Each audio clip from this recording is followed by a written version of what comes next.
Now new for 2013, the Fiat 500 Turbo. It's a bit confusing. You have the base models, the Pop, the Sport, and the Lounge with 101 horsepower. You have the Abarth with 160 horsepower, and this one falls somewhere in the middle. Yes, it's turbocharged, it has the same size engine, but they've turned down the turbocharger and it produces 130 horsepower. So this car is perfect for somebody who likes the idea of a Fiat 500 but wishes it had a little bit more jump, and that's definitely what this car delivers. But this Fiat 500 is not an inexpensive car. The turbo version starts at just under $21,000. That's several thousand cheaper than the Abarth, but it still has the turbocharged engine. Now, the interior of all Fiat 500s comes with a color match panel on the dash that matches the outside color of the car. The exception to that is the Abarth. It has a black interior. Now, the room in here, it has a pretty good back seat and more interior space than the Mini, but a lot of that is made up because of the higher roof line. The Mini has a more cropped look, and that's where a lot of the interior volume comes from. Even though it looks very high, I'm 6 feet tall and my head is nearly touching the roof. So taller drivers, you can't put the seat any lower than I have it here. It's great for shorter drivers. You can ratchet up the seat, but I wish they made it lower for taller drivers. Another pet peeve of mine is the radio controls. You have a push button to turn the radio up and down. You don't have rotary dial. I wish it was a rotary design. It would just make it that much more functional. The doors have big pockets in the side for lots of storage. There's an armrest for the driver, but there isn't one for the passenger. But overall, it's a comfortable little car to scoot around for commuting. Now, the options on this car come up to about $25,000. Let's run through them. You get for $800 the leather seats, $195 the air conditioning with climate control, $400 for heated front seats, $175 for the security alarm. The Beats audio system with the subwoofer in the back I showed you is just under $1,000 at $995. So this car comes to over $25,000.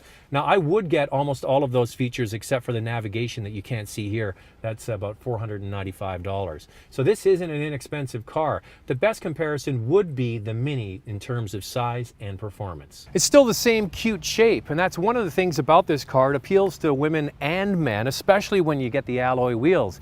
This turbo model comes standard with 16-inch alloy wheels. The Abarth also comes with 16-inch alloys, but you get the option to get 17-inch wheels on that car. Nice looking spoiler here over the rear window. The front looks chunky. It's got the chrome exhaust tip around the back. The thing is, this is a subcompact car. This competes with other small cars like the Yaris and the Honda Fit, and it really is a compact little car for running around the city. The closest competitor, a lot of people will draw the comparison to the Mini. This car actually has a bigger back seat than the Mini. Now, trunk space is not huge. As you can see, this car is equipped with the Beats Audio optional entertainment system, and it steals quite a bit of space out of the trunk to get the subwoofer in there, but it definitely sounds fantastic.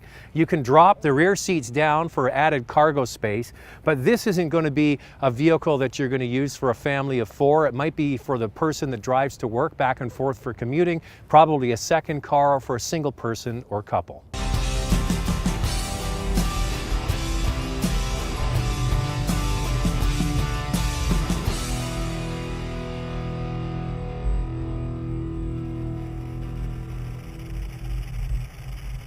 The regular Fiat 500 is a 1.4-liter four-cylinder engine, good for 101 horsepower. Now, even though this is a subcompact car and rather small, at times you can feel a little bit underpowered, especially taking off. So what do you do to solve that? You put a turbocharger on the same motor and you get 135 horsepower with this car, several $1,000s cheaper than the Abarth, but it's also less power. The Abarth has 160 horsepower, same engine that's used in the Dodge Dart. This one's 135. But I got to tell you, this car really isn't a compromise, because what you get with this car is a slightly more compliant suspension. Because the car is small and the wheelbase is short, the ride can be rather choppy anyway. When you add in the sports suspension of the Abarth, it can be really a bit bumpy over city roads. This one is a nice balance of the compliance of the regular car matched to a more powerful turbocharged engine.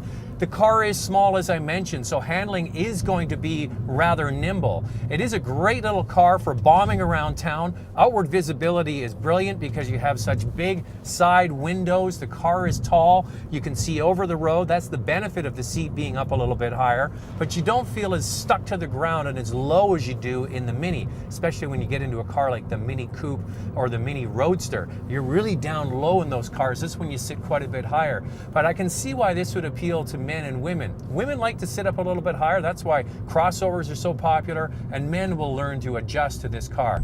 What you don't get is the wonderful exhaust note of the Abarth, which is just a symphony to listen to. This car definitely sounds tamer, but it is tamer, and that's what makes it attractive for somebody that wants to use it as a daily commuter. So if you're looking at a Fiat 500, which is a wonderful little car to bomb around town in, and the regular model isn't doing it for you in the horsepower department, look at this turbo. It's more money, but it is a lot more car, and I enjoy driving it every time I'm out in it. One last thing before I go, only a 5-speed manual transmission, not a 6-speed, which is a cog behind many of the competition. But overall, they've got a great little package here. It's not cheap, but it's fun.